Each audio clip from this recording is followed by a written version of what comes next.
அன்பு நெஞ்சங்களே, இறைவன் நமக்கு தந்த புதிய நாளிலே இறைவனுக்கு நன்றி கூறி இறை வார்த்தையால் நம் வாழ்வை பயனுள்ளதாக மாற்றுவோம். இறைவன் நம் அனைவரை நிறைவாக ஆசீர்வதித்து பாதுகாத்து வழிநடத்துவாராக. இன்றைய நற்செய்தி வாசக சிந்தனை. விதைப்பவர் ஓமையின் விளக்கம். மத்தேயு நற்செய்தி நூல் பிரிவு 13, இறை சொற்றொடர்கள் 18 முதல் 23 முடிய. இதன் விளக்கம் அறிவோம். நல்ல பலன் கொடுத்த நல்ல நிலம் வார்த்தையை ஏற்றுக்கொண்டவர்களை குறிக்கும் என்ற கருத்து ஆண்டவர் சொன்ன ஓமையின் உறுதியான உட்கருத்து. அதில் இருந்துதான் மற்ற பகுதிகள் பற்றிய சிந்தனைகள் வளர்கின்றன. பாதை பகுதி, பாறை பகுதி, முட்பகுதி போன்ற 3 பகுதிகளும் நற்செய்தியினால் பயன் தராத மக்களை குறிப்பதாக கொள்வதிலும் தவறில்லை. நம்மை பொறுத்தவரை கடவுள் ஏழைகள் சார்பாக இருப்பதை காட்டும் வரலாறுகளை உருவாக்குவதில் தவறில்லை. எனவே தூய ஆவியார் இருவித காலத்துக்கேற்ற மறு விளக்கங்களை தூண்டுகிறவர் என ஏற்பதில் நமக்கு பிரச்சனை எழ தேவையில்லை. அவரை பின்பற்றிய திரளான பாமர மாற்று சிந்தனை கொள்ள தொடங்கினர். அதனாலேயே யூத சமய தலைவரும் ஆளும் வர்க்கத்தினரும் அச்சங்கொண்டு அவரை அடக்க முனைந்தனர்.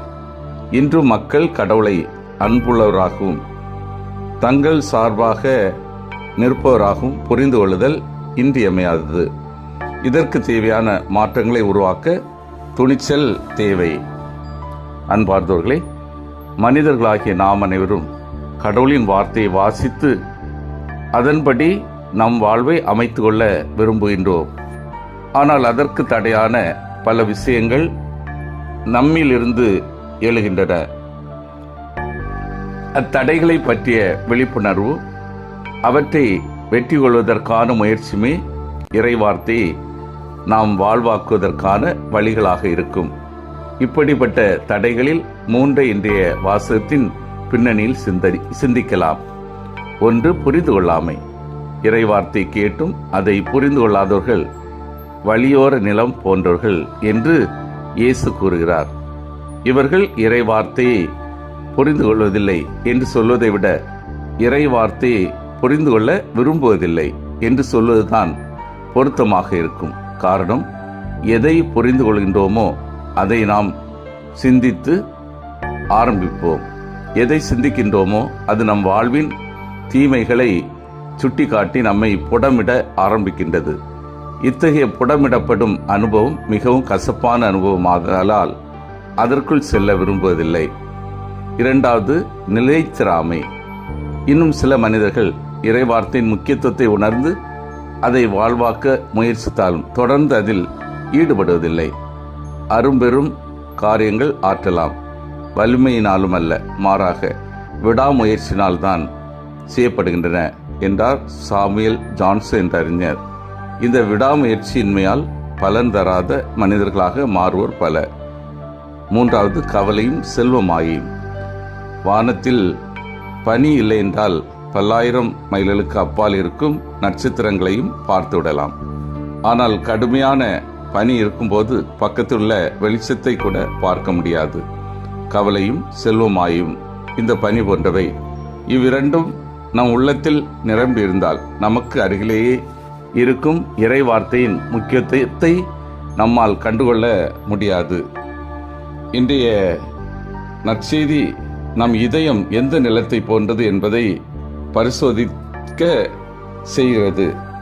வழியோர நிலம் போல இருந்தால் வார்த்தை உள்ளத்திலே ஆழமாக இறங்காது. பாறை நிலம் போல இருந்தால் நெருக்கடிகள் வந்தவுடன் தடுமாறுவோம். முட்செடி நிலம் போல இருந்தால் உலகப்பற்று, செல்வ ஆசை அனைத்தும் வார்த்தையை நெறித்துவிடும்.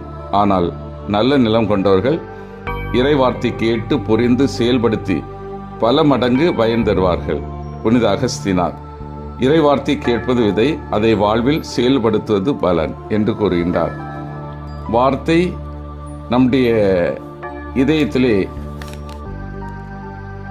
ஊடுருவி வாழ்க்கையில் 100 மடங்காக பயன் கொடுக்க ஆழமாய் வேரூன்றிய நம்பிக்கையும் பொறுமையும் தேவை. அன்றாடம் குறைந்தது ஓர் இறை வார்த்தை வாசித்து அதை அன்றைய செயலில் செயல்படுத்த உறுதி செய்வோம். சிந்தித்து தியானித்து செயல்படுவோம். இறை வார்த்தை எனது வாழ்வில் ஏற்று வாழ்வாக்க தடையாக இருப்பது என்ன? எனது இதயம் நல்ல நிலமாக உள்ளதா? நான் பெறுகின்ற இறை வார்த்தை ஏற்று வாழ்வாக்கி சான்று பெறுகின்றேனா? மன்றாடுவோமாக. வல்லமை மிக்க இறைவா, ஒவ்வொரு நாளும் இறை வார்த்தை எங்களது வாழ்விலே ஏற்று வாழ்வாக்கவும், எங்களது இதயம் நல்ல நிலமாக திகழவும், நாங்கள் பெறுகின்ற இறை வார்த்தைக்கு ஏற்றவாறு வாழ்விலே சான்று பகரவும் வழி நடத்தியலும். ஆமீன்.